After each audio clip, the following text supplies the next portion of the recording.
करने वाले। तो चलिए वीडियो को शुरू करते हैं।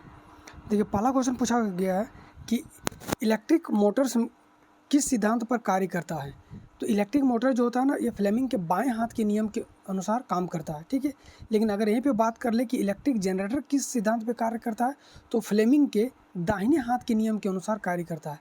तो यहाँ पे पूछा गया था आप लोग का क्या, इलेक्ट्रिक मोटर। और इलेक्ट्रिक मोटर किस पे काम करेगा, फ्लेमिंग के बाएं हाथ के नियम के अनुसार काम करता है, ठीक है। एक क्वेश्चन पूछा गया था कि पानी से भरे हुए एक बर्तन में एक छड़ को रखा जाता है, यह अपने वास्तविक ऊंचाई से थोड़ा ऊपर उठा हुआ प्रतीत होता है या मुड़ा हुआ प्रतीत होता है, ठीक है। अपने वास्तविक ऊंचाई से थोड़ा उठा हुआ प्रतीत होता है या फिर मुड़ा हुआ प्रतीत है। यह प्रकाश की किस घटना से संबंधित है, तो यह प्रकाश के रिफ्रैक्शन ऑफ लाइट से संबंधित है, यानी कि प्रकाश के अपवर्तन से, प्रकाश का रिफ्रैक्शन ऑफ लाइट से संबंधित है, ठीक है। अगला क्वेश्चन पूछा गया था निम्नलिखित में से यहाँ पे जो क्वेश्चन इस तरह से नहीं था, पूछा गया था कि निम्नलिखित में से तेलुगु भाषा के बाद तेलंगाना की दूसरी आधिकारिक भाषा कौन सी है, इस तरह से क्वेश्चन था। तो यहाँ पे लिखा है निम्नलिखित में से किस भाषा को तेलंगाना की दूसरी आधिकारिक भाषा घोषित किया गया है। तो उर्दू को घोषित किया। उर्दू वहाँ पे 12% बोला जाता है, ठीक है, जबकि 77% तेलुगु बोला जाता है, ठीक है। तो तेलुगु है जो इसकी जो आधिकारिक भाषा है तेलुगु, और दूसरी आधिकारिक भाषा कौन सा बन गया है, तो उर्दू बन गया है अभी। तेलुगु तेलंगाना की आधिकारिक भाषा है, ठीक है।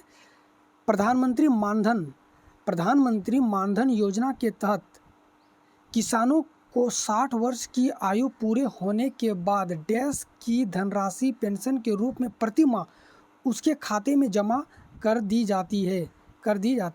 यानी कि जब किसान 60 वर्ष से ज़्यादा हो जाएगा तो प्रतिवर्ष उसके खाते में कितनी राशि जमा कर दी जाएगी, तो 3000 की राशि जमा कर दी जाएगी इसके खाते में। किसके अनुसार, प्रधानमंत्री मानधन योजना के अनुसार। अगला क्वेश्चन है कि 2022 तक भारतीय संविधान में कितनी अनुसूचियां है, ठीक है। 2022 तक का पूछा गया कि अभी तक भारतीय संविधान में कितनी अनुसूचियां हैं। तो देखिए, अनुसूची हो जाएगी 12। अगर भाग पूछा होगा तो भाग हो जाएगा 22, और अगर अनुच्छेद पूछेगा तो अनुच्छेद हो जाएगा 395, ठीक है। तो आपको पूछा क्या गया था, तो देखिए भाग था 22, अनुसूची जो आप लोग को पूछा गया था 12, और अनुच्छेद कितना हो जाएगा 395। आगे अगला क्वेश्चन है कि राष्ट्रीय आपातकाल की घोषणा किस आर्टिकल के तहत की जाती है। देखिए, हमारे संविधान 3 तरह के आपातकाल की घोषणा के बारे में बताया गया है, ठीक है। जो राष्ट्रीय आपातकाल है उसको अनुच्छेद 352 में के अनुसार बताया गया है, 352 में रखा गया है। और ये जितने भी जो आपातकाल है कौन पास करता है, सब ये लागू करता है कौन, राष्ट्रपति, ठीक है, राष्ट्रपति द्वारा लागू किया जाता है। देखिए, राष्ट्रपति शासन या फिर राज्य आपातकाल पहले होता है राष्ट्रीय आपातकाल जो 352 में होता है, फिर होता है राज्य आपातकाल जो कि 356 में होता है। इसी को ही राष्ट्रपति शासन बोला जाता है, जो राज्यों में राष्ट्रपति शासन लगता है, ठीक है। एक होता है वित्तीय आपातकाल अभी तक भारत में एक बार भी नहीं लगा है, ठीक है। और ये हो जाएगा अनुच्छेद 360 में। तो आप लोग को पूछा गया था क्या, राष्ट्रीय आपातकाल, तो 352 हो जाएगा। माजुली नदी द्वीप किस नदी पे बनता है, तो ये तो इजी क्वेश्चन था, ब्रह्मपुत्र नदी पे, असम में ब्रह्मपुत्र नदी पे ये माजुली नदी द्वीप बनता है, जो कि विश्व का सबसे बड़ा नदी द्वीप है। राज्यों के राज्यपाल हर 5 वर्ष में एक वित्त आयोग का गठन करता है, यह किस अनुच्छेद में वर्णित है। देखिए, राज्यों का जो राज्यपाल होते हैं वह हर 5 साल में एक वित्त आयोग का गठन करता है, यह अनुच्छेद किस अनुच्छेद में वर्णित है। तो देखिए, अनुच्छेद 243 के आई और अनुच्छेद 243 के वाई में ये वर्णित है, ठीक है। आप लोग ऑप्शन में क्या था। अगला क्वेश्चन है एनारोबिक रेस्पिरेशन में ग्लूकोज के 3 अणु कहाँ टूटते हैं, ठीक है। देखिए, ये जो होता है ना, ग्लूकोज टूटता है और उसके 3 अणु एटीपी के बनाता है। इस तरह से एक क्वेश्चन था कि एनारोबिक रिस्पिरेशन क्या होता है कि ऑक्सीजन के अनुपस्थिति में जब ये जो रिस्पायरेशन होता है उसके एनारोबिक रिस्पिरेशन कहा जाता है। और ये होता कहाँ पे, माइटोकॉन्ड्रिया में होता है, ठीक है। ये क्वेश्चन आप लोग को एग्जैक्टली पूछा किस तरह से गया था, देखो क्वेश्चन तो सही है, यही क्वेश्चन होगा, लेकिन ये पूछा किस तरह गया, थोड़ा सा लैंग्वेज है, यानी कि एग्जैक्टली क्वेश्चन क्या है वो नहीं मिल पाया है, ठीक है।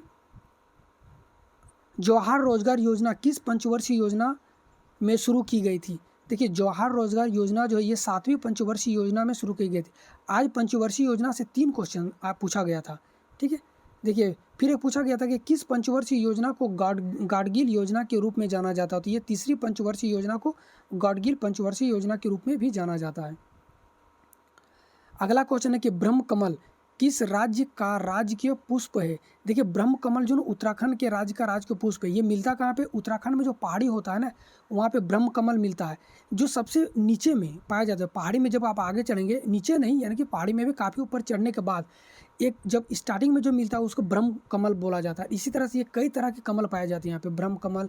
और जो लास्ट में सबसे ऊपर में मिलता है ना उसको बोला जाता है राजकमल या फिर नील कमल, माफ़ कीजिएगा, नील कमल के नाम से जाना जाता है, नील कमल, ठीक है। तो सबसे ऊपर में पाया जाता है उसको भी उसे नील कमल के नाम से जाना जाता है, जो नील कमल करके एक मूवी भी आया था, ठीक है। तो ये हो जाएगा यहाँ पे ब्रह्म कमल उत्तराखंड में पाया जाता है। अगला है कि IPL 2022 में लखनऊ सुपर जायंट्स का कप्तान कौन था। ये जो 15वां सीज़न जो था, 15वां सीज़न का जो IPL 2022 का उसका जो है ना कैप्टन कौन था, तो ये KL राहुल जो थे उसका कैप्टन था, ठीक है। सोलंग किस राज्य का प्रमुख त्यौहार है। देखिए सोलंग जो है ना अरुणाचल प्रदेश का एक प्रमुख त्यौहार है। अगला है कॉमनवेल्थ गेम 2022 में वेटलिफ्टिंग में 49 किलोग्राम भार वर्ग वाले में स्वर्ण पदक किसने जीता। देखिए ये जो है ना कॉमनवेल्थ गेम में मीराबाई चानू ने ही सबसे पहला गोल्ड मेडल भारत को जिताया था, ठीक है। और ये कितने वर्ग वाले थे, 49 kg वाले वर्ग भार वाली में जिताया था, ठीक है, भारोत्तोलन में। भारत के संविधान का अनुच्छेद 231 दो या दो से अधिक राज्यों के लिए एक सामान्य उच्च न्यायालय स्थापित करने की शक्ति प्रदान करता है।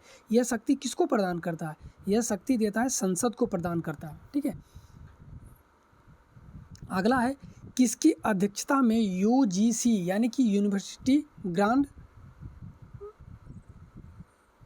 माफ कीजिएगा थोड़ा सा यहाँ पे यार क्या हो गया, हाँ ठीक है, किसकी अध्यक्षता में UGC की नींव रखी गई थी। देखिए UGC का जो नींव रखा गया था ये किसकी अध्यक्षता में रखा गया था, कि डॉक्टर सर्वपल्ली राधाकृष्णन की अध्यक्षता में रखा गया था, ठीक है। यूनिवर्सिटी ग्रांड कमीशन इसका फुल फॉर्म होता है, यूनिवर्सिटी ग्रांड कमीशन की नींव जो है किसकी अध्यक्षता में रखा गया था, तो डॉक्टर सर्वपल्ली राधाकृष्णन की अध्यक्षता में रखा गया था।